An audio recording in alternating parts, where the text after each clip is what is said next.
বৃষ্টিতে আকাশ ডুবে যাচ্ছে, এমন দুপুর নষ্ট করো না, এসো ঘন হয়ে বসি, পরবর্তী লেখা নিয়ে কথা বলি। তোমার কবিতা ভীষণ সুন্দর। কবি হিসেবে এরকমই একটি কবিতার অনুষ্ঠানে নিশ্চয়ই অনেক ভালো লাগার কথা। আর সব থেকে ভালো লাগছে কুষ্টিয়া সংস্কৃতি এবং সাহিত্যের মাঝে আমার বেড়ে ওঠা 90-এর দশকে। তো এতদিন পরে এরকম একটি অনুষ্ঠানে আমি কুষ্টিয়াতে হাজির হতে পেরেছি। ঢাকাতে তো প্রচুর প্রোগ্রাম, সেগুলো জানি, কিন্তু কুষ্টিয়ার হাওয়া এবং পরিবেশ এত বেশি মধুর, সেই জায়গায় এরকম একটি আয়োজন সত্যিই মধুর লাগছে আমার কাছে।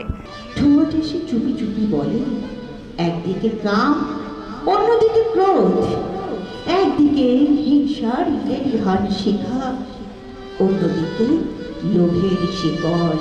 আমি তো আসলে কবিতারই মানুষ, শুধু ঢাকা শহর না, সারা বাংলাদেশ জুড়ে এবং দেশ বিদেশেও আমি বাংলাদেশকে বহুবার রিপ্রেজেন্ট করেছি এই কবিতার নিয়ে।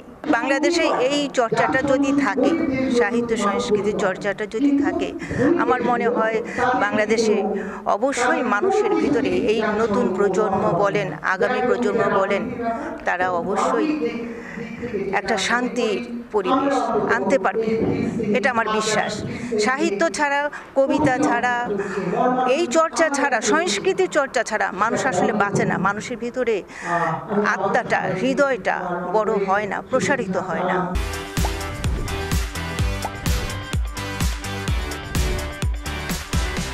বহুকাল ধরে বড় হচ্ছে না কোনো কিছুই, শুধু প্রোপাগান্ডা বড় হচ্ছে, প্রোপাগান্ডা হচ্ছে বড় হওয়া।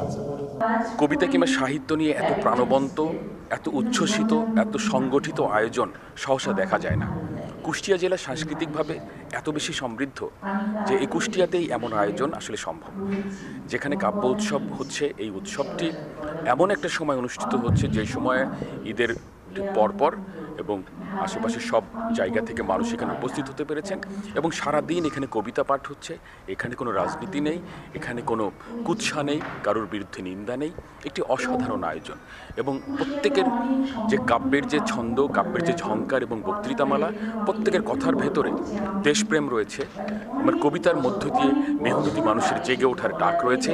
একইভাবে মানুষের যে ব্যক্তিত্ব, মানুষের যে আত্মবিশ্বাস, এই আত্মবিশ্বাস জাগানিয়া সুর রয়েছে। আমরা মনে করি সাহিত্যের এই আয়োজনগুলো সব জেলাতেই হওয়া উচিত এবং কুষ্টিয়ার এই আয়োজন বাংলাদেশের সব জেলাসহ ঢাকার রাজধানীতে যারা বসবাস করেন তাদের জন্য অনুসরণীয়, অনুকরণীয়। মায়ের চোখের কাজল নেব, শ্রাবণ মেঘের কালো, আলোর থেকে আলো নেব, ভালোর থেকে ভালো। আসলে কবিতা হোক, গান হোক, সঙ্গীত হোক, শিল্পের যে কোনো মাধ্যমই হোক, সেটা নিয়ে একটা উৎসব হলে সেটা আসলে একটা আনন্দের, সেখান থেকে একটা সৌরভ ছড়ায়, সেখান থেকে একটা সৌন্দর্য ফুটে ওঠে।